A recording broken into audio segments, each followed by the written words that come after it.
Hi hello friends, welcome back to ఉద్యోగ services. ఈరోజు మీకు ఇండియన్ పాలిటీలో రాజ్యాంగ భాగాలు ఏదైతే ఉందో రెండవ భాగం పౌరసత్వం, అందులో ఉన్న అధికరణలు కానీ చూసుకున్నట్లయితే డీటెయిల్స్గా మన తెలుగులో ఇవ్వడం జరిగింది. ఎవరైతే ఈ వీడియో చూస్తున్న వారు స్కిప్ చేయకుండా లాస్ట్ వరకు చూడండి.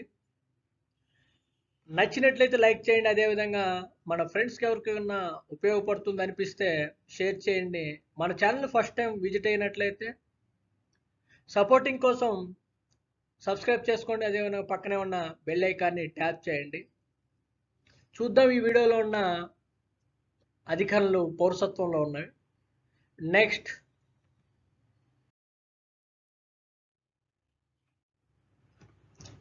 ఇందులో ఉన్న మన పౌరసత్వంలో ఉన్న 5 నుంచి 11 అధికరణలలో సింపుల్గా గుర్తుపెట్టుకోవడానికి ఒక ఇవ్వడం జరిగింది. అందులో డీటెయిల్స్గా కూడా ఈ వీడియోలో ఇవ్వడం జరిగింది. లాస్ట్ వరకు చూడండి ఈ వీడియో. రాజ్యాంగంలోని రెండవ భాగంలో గల 5 నుంచి 11 ప్రకరణలు పౌరసత్వం గురించి తెలుపుతాయి. పౌరసత్వం అనే అంశం ఒక దేశంలో ఒక వ్యక్తి యొక్క చట్టబద్ధత అంటే లీగల్ స్టేటస్ను తెలియజేస్తుంది. భారతదేశంలోని ప్రజలు 2 రకాలు. ఒకరు వచ్చేసి పౌరులు, 2 వచ్చి విదేశీయులు. భారత రాజ్యాంగం భారత పౌరులకు ఏక పౌరసత్వాన్ని కల్పించింది. ఏక పౌరసత్వం అనే భావనను బ్రిటిష్ రాజ్యాంగం నుండి గ్రహించారు. ప్రపంచంలో ద్వంద్వ పౌరసత్వం కల్పించిన ముఖ్యమైన దేశాలు వచ్చేసి అమెరికా, స్విట్జర్లాండ్, ఆస్ట్రేలియా. 2019లో జమ్మూ అండ్ కాశ్మీర్కు ప్రత్యేక హోదాను కల్పించే ఆర్టికల్ 370ని రద్దు చేశారు. దీనితో ద్వంద్వ పౌరసత్వం రద్దయింది. భారత పౌరసత్వ చట్టం రూపొందించబడిన సంవత్సరం వచ్చి 1955. భారత పౌరసత్వం పొందే పద్ధతులు చూసుకున్నట్లయితే భారత పౌరసత్వాన్ని పొందే పద్ధతులను భారత పౌరసత్వ చట్టం 1955 వివరిస్తుంది. ఈ చట్టం ప్రకారం 5 పద్ధతుల్లో భారత పౌరసత్వం పొందవచ్చు. ఒకటి వచ్చేసి పుట్టుక ద్వారా పౌరసత్వం, ఆర్టికల్ 5. 1950 జనవరి 26 తర్వాత భారతదేశంలో పుట్టిన వారందరికీ భారత పౌరసత్వం లభిస్తుంది. దీనినే లాటిన్ భాషలోని జస్ సాయిల్ అంటారు. 1987 జూన్ 30 లోపు భారతదేశంలో పుట్టిన వారందరూ భారతీయులు. 2 వచ్చేసి వారసత్వం ద్వారా పౌరసత్వం అంటే ఆర్టికల్ 8లో కానీ చూసుకున్నట్లయితే 1950 జనవరి 26 తర్వాత మరియు డిసెంబర్ 10, 1992 లోపు భారతదేశం బయట జన్మించిన వారి యొక్క తండ్రి భారతీయ పౌరుడైనచో ఆ సంతానానికి భారతీయ పౌరసత్వం వస్తుంది. దీనినే లాటిన్ భాషలో జస్ సాంగినిస్ అంటే రైట్ ఆఫ్ బ్లడ్ అంటారు. నెక్స్ట్ చూసుకున్నట్లయితే 3 రిజిస్ట్రేషన్ ద్వారా పౌరసత్వం అంటే భారతదేశానికి చెందిన వ్యక్తులను వివాహమాడిన విదేశీయులు తమ పేర్లను నమోదు చేసుకోవడం ద్వారా పౌరసత్వం పొందగలరు. ఉదాహరణకు సోనియా గాంధీ 1983లో పొందారు. 4 వచ్చేసి సహజీకృత పౌరసత్వం అంటే సహజీకృత పౌరసత్వం గురించి 1955 భారత పౌరసత్వ చట్టంలోని సెక్షన్ 6(1) తెలుపుతుంది. భారత ప్రభుత్వం రూపొందించిన చట్టాలకు లోబడి నిర్ణీత అర్హతలు కలిగి దరఖాస్తు చేసుకున్న విదేశీయులకు భారత పౌరసత్వం కల్పించబడుతుంది. అయితే వారికి ఈ క్రింది అర్హతలు ఉండాలి. తగిన వయస్సు కనీసం 18 సంవత్సరాలు కలిగి ఉండాలి. 5వది వచ్చేసి భూభాగాల విలీనం ద్వారా పౌరసత్వం అంటే భారత రాజ్యాంగం అమల్లోకి వచ్చిన తర్వాత భారత ప్రభుత్వం కలుపుకున్న భూభాగాలలోని ప్రజలు భారత పౌరసత్వాన్ని పొందుతారు. ఉదాహరణకు పుదుచ్చేరి అంటే 1954లో, సిక్కిం 1975లో, గోవాలో 1961లో. భారత పౌరసత్వం కోల్పోయే సందర్భాలు ఏవైతే ఉన్నాయో ఇప్పుడు చూద్దాము. పరిత్యాగం అంటే రెన్యున్సియేషన్ అంటే విదేశీ పౌరసత్వాన్ని స్వీకరించాలనుకునే వారు స్వచ్ఛందంగా మన దేశ పౌరసత్వాన్ని వదులుకోవడాన్ని పరిత్యాగం అని పేర్కొంటారు. అంతమగుట అంటే టెర్మినేషన్ విదేశీ పౌరసత్వాన్ని స్వీకరించిన వారి యొక్క పౌరసత్వం సహజ సిద్ధంగా మన దేశంలో కోల్పోవడమే అంతమగుట. 3 వచ్చేసి అంతమొందించుట అంటే డిప్రివియేషన్ అక్రమ పద్ధతుల ద్వారా భారత పౌరసత్వాన్ని స్వీకరించిన వారు దేశద్రోహానికి పాల్పడినప్పుడు, నియమ నిబంధనలు ఉల్లంఘించినప్పుడు, భారత సార్వభౌమత్వాన్ని సవాలు చేసినప్పుడు అటువంటి వారి యొక్క పౌరసత్వాన్ని రద్దు చేయవచ్చు.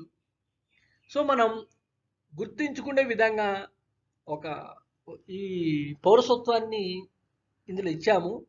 డీటెయిల్స్గా ఇప్పుడు చూద్దాము.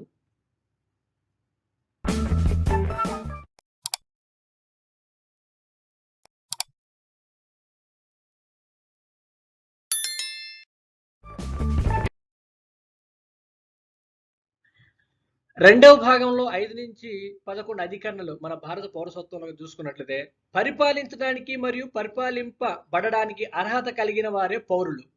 పౌరుల సమాజమే రాజ్యం అని అరిస్టాటిల్ పేర్కొన్నాడు. పౌరసత్వ భావన మొదటగా గ్రీకు నగరాల్లో అవతరించింది. ప్రముఖ రాజనీతి తత్వవేత్త అరిస్టాటిల్ పౌరుల సమాజమే రాజ్యమని వర్ణించాడు. ప్రపంచంలో గ్రీకులు పౌరసత్వ భావనకు అధిక ప్రాధాన్యం ఇచ్చారు. ఆధునిక దేశ రాజ్యాల అవతరణ తర్వాత పౌరసత్వ భావనకు ప్రాధాన్యం పెరిగింది. పౌరసత్వం అనేది ఒక వ్యక్తి యొక్క చట్టబద్ధతను లేదా చట్టబద్ధ స్థాయిని తెలియజేస్తుంది. పౌరులు దేశంలో సంపూర్ణమైన స్థాయిని కలిగి ఉండటమే కాక ఆ దేశం ప్రసాదించే అన్ని రకాల హక్కులను పొందుతారు. విదేశీయులకు రాజకీయ హక్కులు వర్తించవు. అదేవిధంగా ప్రాథమిక హక్కుల్లోని 15, 16, 19, 29 అండ్ 30 అధికరణల ద్వారా లభించే హక్కులు విదేశీయులకు వర్తించవు. మన దేశంలో అత్యున్నత పదవులన్నింటికీ కేవలం భారతీయ పౌరులే అర్హులుగా పరిగణించబడతారు. మన దేశం ఏకపౌరసత్వం అనే భావనను బ్రిటన్ నుండి గ్రహించినది. మన దేశంలో భిన్నత్వంలో ఏకత్వాన్ని సాధించాలనే ఉద్దేశంతో భారత రాజ్యాంగ నిర్మాతలు ఏక పౌరసత్వం అనే భావనను గ్రహించినారు. పౌరసత్వం అనే అంశం కేంద్ర జాబితాలో కలదు. భారత రాజ్యాంగంలోని 2వ భాగం పౌరసత్వం గురించి తెలియజేస్తుంది. భారతదేశంలో పౌరసత్వంపై చట్టాలు రూపొందించే అధికారం పార్లమెంటుకు కలదు. 5వ అధికరణ భారత రాజ్యాంగం ఈ క్రింది వారిని భారత పౌరులుగా గుర్తిస్తుంది. భారత రాజ్యాంగం అమల్లోకి వచ్చే నాటికి మన దేశంలో నివసించే వారంతా భారతీయులే. రాజ్యాంగం అమలు నాటికి ముందు 5 సంవత్సరాల నుంచి మన దేశంలో నివసించేవారు. భారత సంతతికి విదేశాల్లో సంతానం కలిగినప్పుడు భారత పౌరులుగానే గుర్తిస్తారు. 1935వ చట్టం ద్వారా తల్లిదండ్రులు భారత పౌరసత్వాన్ని కలిగి ఉండాలి. విదేశీ రాయబారులకు, దౌత్యవేత్తలకు, ప్రైవేట్ పనులపై భారతదేశాన్ని సందర్శించే వారికి నిబంధనలు వర్తించదు. 6వ అధికరణ 19 జూలై 1949 నాటికి పాకిస్తాన్ నుండి భారతదేశం వచ్చి మన దేశంలో స్థిర నివాసాన్ని ఏర్పాటు చేసుకున్న వారు సాధారణ భారత పౌరులుగానే గుర్తించబడతారు. దేశ విభజన అనంతరం పాక్ నుంచి వలస వచ్చిన వారు జూలై 19, 1948 నాటికి సంబంధిత అధికారి ముందు తమ పేర్లను 6 నెలల ముందుగా నమోదు చేసుకుంటే వారికి కూడా భారత పౌరసత్వం లభిస్తుంది. ఈ పద్ధతిన పౌరసత్వాన్ని పొందేవారు 1935 భారత ప్రభుత్వ చట్టాన్ని అనుసరించి భారత పౌరులుగా నమోదై ఉండాలి. 7వ అధికరణ దేశ విభజన కాలంలో పాక్కు వలస వెళ్లి అక్కడ పౌరులుగా నమోదై ఆ తర్వాత కాలంలో భారత్ తిరిగి వచ్చి జూలై 19, 1948 నాటికి సంబంధించిన అధికారుల ముందు తమ పేర్లు నమోదు చేసుకున్న వారు భారత పౌరసత్వం పొందుతారు. నెక్స్ట్ చూసుకున్నట్లయితే 8వ అధికరణ భారత సంతతికి చెందిన తల్లిదండ్రులు విదేశాల్లో నివసిస్తున్నప్పటికీ వారి కలిగే సంతానానికి కూడా భారత పౌరసత్వం కల్పిస్తారు. సంతానం పేర్లను రాయబార కార్యాలయంలో సంవత్సరంలోగా నమోదు చేయాలి. 9వ అధికరణ భారత పౌరులు ఎవరినైనాను విదేశీ పౌరసత్వాన్ని స్వీకరించినప్పుడు సహజంగానే భారత పౌరసత్వాలు కోల్పోతారు. 10వ అధికరణ భారతీయులకు కల్పించబడ్డ పౌరసత్వం అనగా సహజ పౌరసత్వం షరతులకు లోబడినది కాదు. భారతీయులు ఎన్నప్పటికీ భారతీయులే. 11వ అధికరణ రాజ్యాంగంలో భారతీయ పౌరసత్వానికి సంబంధించి శాశ్వతమైన మరియు సమగ్రమైన చట్టాలంటూ ఏవీ లేవు. భవిష్యత్తులో పౌరసత్వానికి సంబంధించిన చట్టాలను రూపొందించే అధికారాన్ని రాజ్యాంగం పార్లమెంటుకు వదిలివేసినది. పౌరసత్వానికి సంబంధించిన అంశాలపై చట్టాలు చేసే అధికారం పార్లమెంటుకు ఉంటుంది.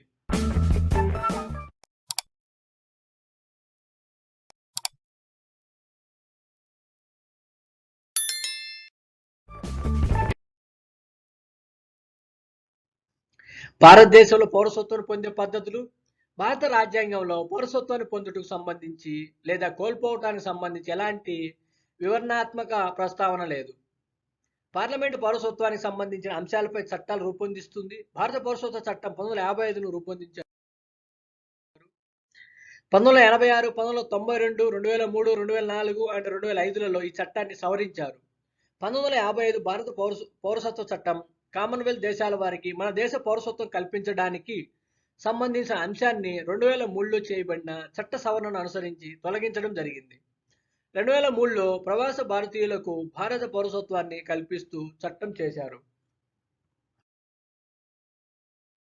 మన దేశంలో 5 పద్ధతుల ద్వారా పౌరసత్వం పొందవచ్చు. జస్సోలి అంటే జన్మస్థలం ఆధారంగా పౌరసత్వం పొందడం జస్సోలి. 1986 పౌరసత్వ చట్ట సవరణను అనుసరించి 1 జూలై 1987 తర్వాత భారతదేశంలో జన్మించిన వ్యక్తి యొక్క తల్లిదండ్రులు భారతీయులై ఉండాలి లేదా కనీస తల్లిదండ్రుల్లో ఎవరినైనాను ఒకరు భారతీయ పౌరుడై ఉండాలి, లేనిచో వారిని భారతీయ పౌరుడిగా పరిగణించడానికి అవకాశం లేదు. జస్సంగ్వినాస్ అంటే రక్త సంబంధం ద్వారా పౌరసత్వం పొందడమే జస్సంగ్వినాస్. తల్లిదండ్రులు భారత సంతతికి చెందిన వారై విదేశాల్లో నివసిస్తున్న కాలంలో వారి కలిగే సంతానానికి భారత పౌరసత్వం కల్పిస్తారు. నమోదు ద్వారా పౌరసత్వం భారత్కు చెందిన వ్యక్తులను వివాహమాడిన విదేశీయులు మన దేశ పౌరసత్వానికి తమ పేర్లను నమోదు చేసుకోవడం ద్వారా పౌరసత్వం లభిస్తుంది. ఉదాహరణకు సోనియా గాంధీ. 1992లో చేసిన సవరణను అనుసరించి భారత స్త్రీలను వివాహమాడిన విదేశీయులకు కూడా పౌరసత్వం లభిస్తుంది.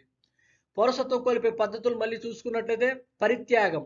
ఏ భారతీయుడైనను విదేశీ పౌరసత్వాన్ని పొందాలని కోరికతో తనకు తాను స్వచ్ఛందంగా మన దేశ పౌరసత్వాన్ని వదులుకోవడమే పరిత్యాగం. అంతమగుట. ఏ వ్యక్తి అయినను విదేశీ పౌరసత్వాన్ని స్వీకరించినప్పుడు సహజ సిద్ధంగానే మన దేశ పౌరసత్వాన్ని కోల్పోతాడు. ఈ పద్ధతిని అంతమగుట అంటారు. అంతమొందించుట. ప్రభుత్వం భారత పౌర చట్టాలను అనుసరించి కొన్ని సందర్భాల్లో కొందరు పౌరసత్వం రద్దు చేస్తుంది. ఉదాహరణకు దేశద్రోహానికి పాల్పడినప్పుడు, భారత సార్వభౌమత్వాన్ని సవాల్ చేసినప్పుడు, ఇతరులు అనగా మన దేశ పౌరసత్వాన్ని స్వీకరించిన వారు నియమ నిబంధనలను ఉల్లంఘించినప్పుడు వారి పౌరసత్వం రద్దు చేయడమే అంతమొందించుట. భారతదేశంలో ద్వంద్వ పౌరసత్వం. ఎల్ఎం సింఘ్వి కమిటీ సూచనపై ప్రవాస భారతీయులకు మన దేశంలో ద్వంద్వ పౌరసత్వం కల్పించారు. 1990 దశకంలో పివి నరసింహారావు కాలంలో ప్రవేశపెట్టబడిన ఆర్థిక సంస్కరణల నేపథ్యంలో మన దేశంలో ద్వంద్వ పౌరసత్వానికి అవకాశం కల్పించారు. 2003 భారత పౌరసత్వ చట్టంలో చేయబడిన మార్పులను అనుసరించి 16 దేశాల్లో నివసిస్తున్న ప్రవాస భారతీయులకు ద్వంద్వ పౌరసత్వాన్ని కల్పించారు.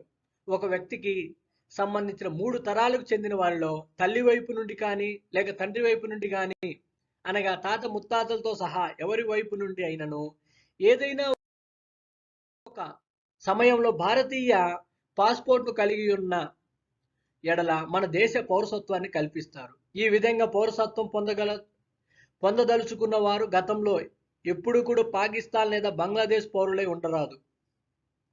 ద్వంద్వ పౌరసత్వాన్ని 2 పద్ధతుల ద్వారా కల్పించినారు. PIO person of Indian origin card పొందినవారు 1999 నుండి పిఐఓ కార్డులను ఇస్తున్నారు. ఈ కార్డు పొందాలనుకునే ప్రవాస భారతీయులు పెద్దలు 15,000 రూపాయలు, పిల్లలు 7,500 రూపాయలు చెల్లించాలి. పిఐఓ కార్డు పొందేవారు మన దేశంలో నిర్దిష్ట కాలం అనగా 15 సంవత్సరాల వరకు స్థిర నివాసులై ఉండవచ్చు. 6 నెలలకు ఒకసారి కార్డును పునరుద్ధరించుకోవాలి. ప్రవాస భారతీయులకు కల్పించే పౌరసత్వం సంపూర్ణమైనది కాదు. అనగా వ్యాపార వాణిజ్యానికి సంబంధించిన, ఆస్తికి సంబంధించిన, విద్యకు సంబంధించిన, స్థిర నివాసానికి సంబంధించిన హక్కులు మాత్రమే కల్పించబడతాయి. ప్రవాస భారతీయులకు రాజకీయ హక్కులు కల్పించబడవు.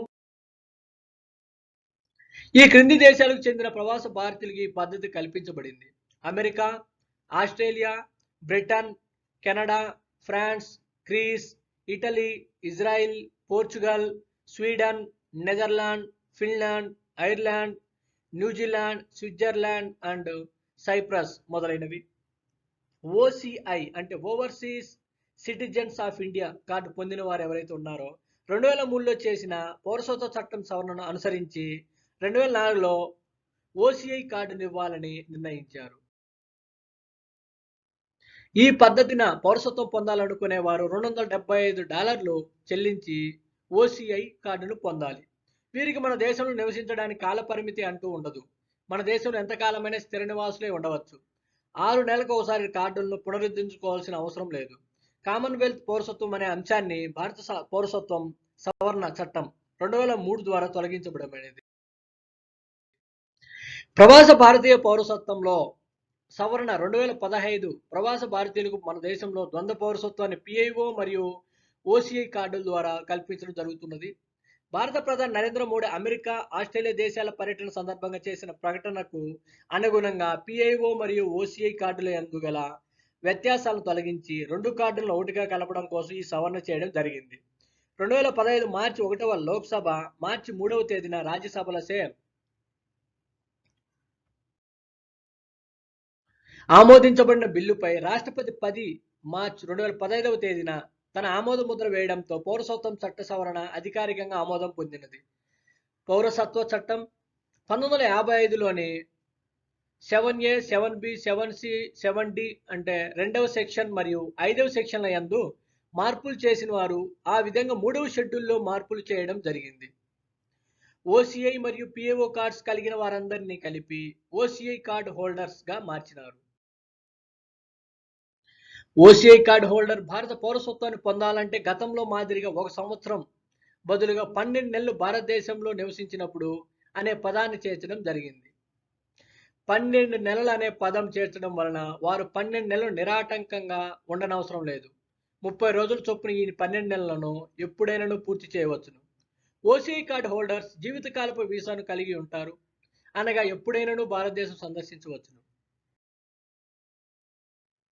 ప్రవాస భారతీయులు విదేశస్తులను వివాహం చేసుకుంటే వారి జీవిత భాగస్వామి కూడా మన దేశం కల్పించే ద్వంద్వ పౌరసత్వం వర్తిస్తుంది. ప్రవాస భారతీయులు మన దేశం కల్పించే ఓసీఐ కార్డ్స్ స్వచ్ఛందంగా వదులుకుంటే ఒకవేళ వారి భాగస్వామి విదేశులైతే వారు మరియు వారి సంతానం కూడా ఓసీఐ కార్డ్స్ను కోల్పోతారు. ఈ కార్డు పొందిన వారు ఎలాంటి రాజకీయ హక్కులను అర్హులు కారు. ప్రవాస భారతీయ పౌరసత్వాన్ని పొందడంలోనూ వీసా విషయంలోనూ మన దేశంలో నివసించడంలో భారతీయ పౌరసత్వాన్ని పొందడంలోనూ పిఏఓ కార్డ్స్ కలిగిన వారికి మరియు ఓసీఐ కార్డ్స్ కలిగిన వారికి మధ్య గల వ్యత్యాసాలను ఈ చట్ట సవరణ తొలగించినది. మహాత్మా గాంధీ దక్షిణాఫ్రికా నుండి భారతదేశం తిరిగి వచ్చిన రోజు జనవరి 9ను ప్రవాస భారతీయ దివాస్ 2004 నుంచి అమలు పరుస్తున్నారు. ద్వంద్వ పౌరసత్వం వల్ల కలిగే ప్రయోజనాలు చూసుకున్నట్లయితే వీరు భారతదేశంలో ఆస్తులను సంపాదించవచ్చు మరియు పెట్టుబడులను పెట్టవచ్చు. వీరు సాంఘిక, ఆర్థిక, విద్య, శాస్త్ర, సాంకేతికత, క్రీడా రంగాల్లో భారతీయులతో సమాన అవకాశాలను పొందుతారు. వీరికి భారతీయ గుర్తింపు కార్డు అంటే పాస్పోర్ట్ను అందజేస్తారు. ద్వంద్వ పౌరసత్వం అంటే వాటి పరిమితులు. వీరికి రాజకీయ హక్కులు ఉండవు. భారత పౌరసత్వాన్ని విదేశస్తులకు ప్రసాదించే విషయంలో మన దేశం విచక్షణాధికారాన్ని కలిగి ఉంటుంది, అనగా విదేశస్తులు మన దేశ పౌరసత్వాన్ని పొందడం అనేది ప్రాథమిక హక్కుగా పరిగణించరాదని డేవిడ్ జాన్ హాప్కిన్స్ వర్సెస్ యుఓఐ మధ్య జరిగిన వాద్యంలో సుప్రీంకోర్టు 1997లో ఇచ్చిన తీర్పు సందర్భంగా పేర్కొన్నది. బంగ్లాదేశ్ రచయిత్రి తస్లిమా నస్రీన్కు భారత పౌరసత్వం నిరాకరించడంలో భారత ప్రభుత్వ విచక్షణను చూడవచ్చు. సో మనం ఈ రెండవ భాగంలో ఏదైతే ఇండియన్ పాలిటీలో భారత రాజ్యాంగ భాగాలు ఉన్నాయో పౌరసత్వం గురించి డీటెయిల్స్గా ఇచ్చాము. సో మీకు నచ్చింది అని అనుకుంటున్నాను. నచ్చినట్లయితే లైక్ చేయండి. సో నెక్స్ట్ వీడియో ఏంటి అనేది మనం చూద్దాము. 3వ భాగం ఏదైతే ఉందో ప్రాథమిక హక్కుల గురించి డీటెయిల్స్గా తెలుసుకుందాము. అప్పటి వరకు బాయ్ బాయ్.